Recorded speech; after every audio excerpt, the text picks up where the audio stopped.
देखिए, ऐसा है, मुझे लगता है कि ये बहुत अच्छी बात है। हर 6 महीने के अंदर ये अविश्वास प्रस्ताव ले आते हैं, तो उसमें हमें बहुत अच्छा मौका मिल जाता है। माननीय मुख्यमंत्री जी को अपनी सरकार ने इस दौरान जितने भी काम किए हैं वो पूरी आम जनता को बताने के लिए और पूरे सदन को बताने के लिए एक बहुत अच्छा मौका माननीय मुख्यमंत्री जी को मिल जाता है। और माननीय मुख्यमंत्री जी ने पिछली बार भी कहा था कि ठीक है, अब 6 महीने बाद तुम दोबारा लेके आना। बल्कि तो मुझे तो लगता है कि शायद हो सकता है उन्होंने माननीय मुख्यमंत्री जी की बात को मान लिया हो। हमारी सरकार बहुत बढ़िया चल रही है माननीय मुख्यमंत्री श्री मनोहर लाल जी के नेतृत्व के अंदर, और जितने काम माननीय मनोहर लाल जी ने अपने मुख्यमंत्री काल में 10 साल के अंदर अंदर किए हैं, आज तक ये रिकॉर्ड है। मुझे लगता है कि अगर आप इसकी तुलनात्मक अगर आप इसकी आप अवलोकन करोगे तो आपको पता लगेगा कि आज तक कभी किसी मुख्यमंत्री ने इतने काम नहीं किए हैं। तो मुझे लगता है कि ये अविश्वास प्रस्ताव जो है, जो विपक्ष के अंदर खुद के अंदर जो अविश्वास पनपा हुआ है ना, ये उसको प्रदर्शित करता है।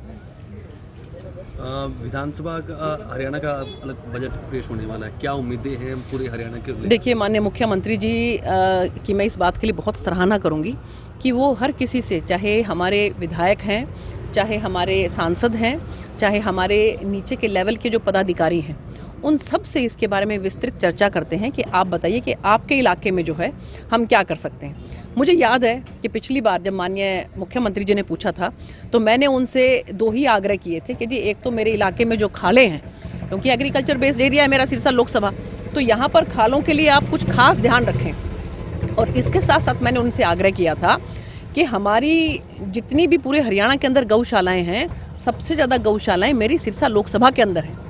अगर मैंने कहा कि आप इसके लिए कुछ कर सकें तो माननीय मुख्यमंत्री जी का मैं तहे दिल से धन्यवाद करना चाहती हूँ, दिल की गहराइयों से धन्यवाद करना चाहती हूँ कि 40 करोड़ के बजट को उन्होंने सीधा बढ़ा के 10 गुना 400 करोड़ कर दिया। आज हमारी गौशालाएं जो सी हैं वो सारी की सारी इस बात को लेकर बहुत खुशी है। मुझे बताते हैं वो कि जी, हमारी पहली किस्त इतने लाख की आ गई, दूसरी किस्त इतने लाख की आ गई, तीसरी किस्त इतने लाख की आ गई। तो मैं इस बात के लिए उनको बहुत बहुत धन्यवाद करती हूँ। खाड़े भी जो है हमारे इतने अच्छे बन रहे हैं, यहाँ पर खूब जगह जगह पर आप जाके देखें तो हमारे किसान भाइयों को खालों का भी बहुत लाभ मिल रहा है। तो अब की बार माननीय मुख्यमंत्री जी को हमने आग्रह किया है कि जितनी, एक तो जो भी सीएम अनाउंसमेंट के जो काम जो हैं, जहाँ पर भी कहीं पर है उनको कोई टेक्निकल इश्यूज़ है तो उनको थोड़ा सा हम अगर जो है मुख्यमंत्री जी को आग्रह किया कि उनमें थोड़ा सा तेज़ी लेकर आएँ। और इसके साथ साथ छोटी छोटी चीज़ें हैं, जैसे कई एक उन्होंने, अभी आपने देखा होगा कि पिछले दिनों उन्होंने ये किया कि 1 लाख से लेकर 80,000 रुपये तक, 1,80,000 रुपये तक की जिनकी आय है, उन बेटियों को कॉलेज के अंदर फ्री ऑफ कॉस्ट जो है, चाहे वो सरकारी कॉलेज में पढ़ें चाहे वो प्राइवेट कॉलेज में पढ़ें, वो उन्होंने फ्री किया है। इसके साथ साथ 1,80,000 से लेकर 3 लाख रुपये तक की जिनकी आय है, उनकी बेटियां जो हैं कॉलेज में पढ़ेंगी तो उनको 50% फीस माफ़ करी है। तो ये सब बातें जो हैं माननीय मुख्यमंत्री जी को एक बहुत बड़ा रुतबा देती हैं कि कितनी सोच उनकी बेटी बचाओ बेटी पढ़ाओ को, खासकर महिलाओं को लेकर जो उनकी एक सोच है। तो मुझे लगता है कि ये इन सब बातों को ध्यान में रखते हुए बहुत अच्छा बजट जो है वो हरियाणा का आने वाला है और हरियाणा को नई ऊंचाइयों पर लेकर जाएगा। और इसके साथ साथ मैं आग्रह करना चाहूँगी आपके माध्यम से कि 26 तारीख को माननीय प्रधानमंत्री जी जो हैं, वो जो हमारा सेकंड फेज़ के अंदर अमृत स्टेशन जो है, रेलवे स्टेशन, उनका जो है शिलान्यास करने वाले हैं। और काम करोड़ों रुपए की, 16-16 करोड़ रुपए की लागत से वो सभी रेलवे स्टेशन जो हैं वो A क्लास के बन जाएंगे। उसके अंदर कालांवाली है, डबवाली है और भट्टू है।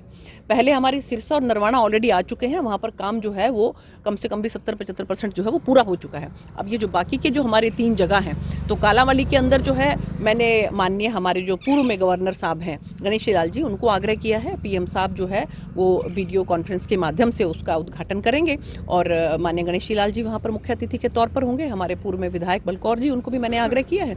और इसके साथ साथ डबवाली के अंदर हमारे पूर्व में आदरणीय मुख्यमंत्री जी के जो है वरिष्ठ सलाहकार रहे हमारे जगदीश चोपड़ा जी, उनको मैंने आग्रह किया है मुख्य अतिथि के तौर पर। और हमारे जो अभी चेयरमैन हैं आदित्य जी, उनको भी मैंने आग्रह किया है कि वो सब लोग जो हैं उस कार्यक्रम में उपस्थित रहेंगे। मेरी उपस्थिति जो है वो भट्टू के रेलवे स्टेशन पर रहेगी और वहाँ पर हमारे जो जिला अध्यक्ष हैं वो भी उस कार्यक्रम में रहेंगे। तो और हमारे जो विधायक हैं उनको भी आग्रह किया है। तो मुझे लगता है कि बहुत बड़ी सौगात ये हमारे सिरसा लोकसभा के लिए है कि माननीय प्रधानमंत्री जी स्वयं 26 तारीख को जो है हमारे कालांवाली, डबवाली और भट्टू, इन तीनों रेलवे स्टेशन का शिलान्यास करने जा रहे हैं।